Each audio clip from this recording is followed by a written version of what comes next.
Mi'eessituu jireenyaa arfan. Isinis arfan kana yoo hojiirra oolchitan jireenyi keessan yeroo gabaabaa keessatti akka mi'aawu abdiin qaba.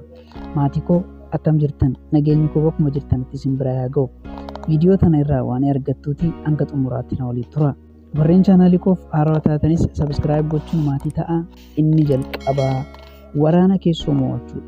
Yeroo hundaa wanti jireenya akka hin moone nu godhu, kan nu kuffisu, abdii kan nu gochisiisu, kan jalqabni addaan kan nu kuchisiisu, haalli ulfaatan yoo nu mudate yookaan namoonni jireenya waan nutti cimsaniif miti.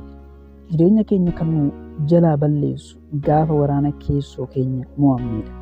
Waraana keessa keenya jechuun haasaa of waliin taasisnu, yaada keenya iddoo ofiif kennanudha. Yeroo hundaa of kan qeeqxu yoo ta'e, ani waan kana milkeessuu hin danda'u, waan hin fakkaannedha, biyya kana taa'ee jijjiiramuu hin danda'u, hin baranne, namni na hin jaalatu, muuxannoo hin qabu jechaa dadhabbina kee qofa kana yaaddu yoo ta'e, wantoonni feete hunduu yoo siif mijaanis hin mootu. Gammadaa hin taatu because waraana keessa keetiin mo'amteerta. Garuu yaadni kee poozitiiva yoo ta'e, akka dandeechu, of guddisuu akka dandeechu, waan barbaaddu akka milkeessitu yoo amante hoo, waraana keessa kee waan mo'atteef namni hunduu faallaa kee yoo dhaabbate iyyuu jireenyi yoo ulfaates, rakkoon yoo si mudates caccabsiteet baata. Fakkeenya siif haa kennu. Biyya hamma Iraan jedhamtu tana Ameerikaan qoqqobbiin ishiin irratti hin ganne hin jiru. Iraan diina lama qabdi. Addunyaa tana irratti namuu wal waraanuu kan hin barbaanne Israa'elii fi Ameerikaadha. Garuu waraanni keessa ishii yookaan keessi ishii jabaa waan ta'eef Iraan har'a geejjibha. Bara waraana qorraa yookaan Cold War bara jedhamu sinaa yaadachiisu.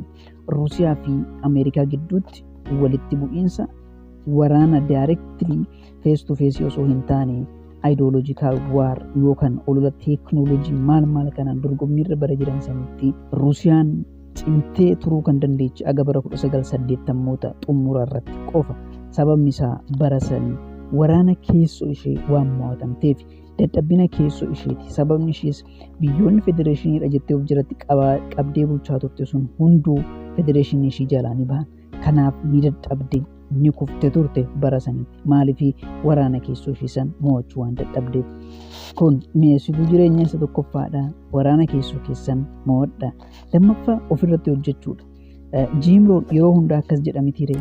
Hojii kee irratti jabaattee yoo hojjette jireenya ni argatta. Ofirratti jabaattee yoo hojjette garuu qabeenya ni ijaartaa jedha. Ofirratti hojjechuu jechuun ati yaadan, muuxannoodhaan, beekumsaan dhawaata guddachaa deemtu carraawwan gara jireenya keetitti dhufan ni guddatu. Galiin kee ni dabala, hojiin kee ni guddata. Ati yoo hin guddanne hoo, bakkuma jirtutti yoo itti fufte hoo, beekumsaanis muuxannoodhaanis achuma yoo taate hoo, wantoonni achuma ta'u. Dubbisuu, waan gaarii dhaggeeffachuu, barachuun jireenya kee jijjiira. Muuxannoo baay'ifachuun bor hojii baay'een gara jireenya keetitti akka dhufu godha. Namni qarshii qabuu fi namni muuxannoo qabu osoo wal argatee wal jijjiiru jedhama. Kan qarshii qabu qarshii isaa kenneet muuxannoo argata, kan muuxannoo qabu qarshicha fudhata jechuudha. Yeroo kee hin gubin, guyyaa guyyaan kan kaleessarra nama fooyya'aa ta'uuf yaali. Sadaffaa sababa kee beeki. Namoonni tokko akkanumatti waan ni jalqabu zan ni dhaabu. Jijjiirama arguu dhiisuu dandeecha. Barnoota jalqabde, hojii jalqabde, biizinasii jalqabde, bartee qarshii teechisuu, ispoortii ta'uu danda'a, dubbisuu ta'uu danda'a. Waa'ee dhaabuu yaaduu ni dandeecha. Garuu dhaabuu keetiin dura maaliif akka jalqabde yaadadhu. Eessan akkasii gahu barreessi. Dhaabuudhaaf sababa baay'ee dhiyeessuu ni dandeecha. Namni baratee eessa gaha jecha jedhu kan gubbaa yoo laalle sirrii ta'uu danda'a. Garuu ditteel gadi fageenyaan yoo yaaddan dhaabunoo eessan nama gaha. Fakkeenyaaf barnoota kee dhaabdee eessa geecha? Jijjiirama akkamiitti fiduu dandeecha? Yaadonni xixiqqoo hundi isaanii xixiqqoodha. Garuu iddoo yaada guddaa san qabatu. Barnoota kee, hojii kee, seevingii kee, ispoortii kee itti fufi. Wacaalaa akka hin dhageenye si fudhata. Nama sababa isaa beeku ta'i, miira keessaa bahi. Kanaafan jalqabe maalifan addaan kuta jedhi. Namoonni mo'an hin dhaaban, warri addaan kutan hin mo'an. Afuraffaa fi inni xumuraa wantoota duubatti si harkisan kutii gati. Namni tokko fakkeenyaaf ba'aa baatee karaa dheeraa fiigaa jira yoo ta'e gaafa ba'aa san godhe fiigichi isaa dachaadhaan dabala. Kanaaf oolmaa keessan jijjiiraa.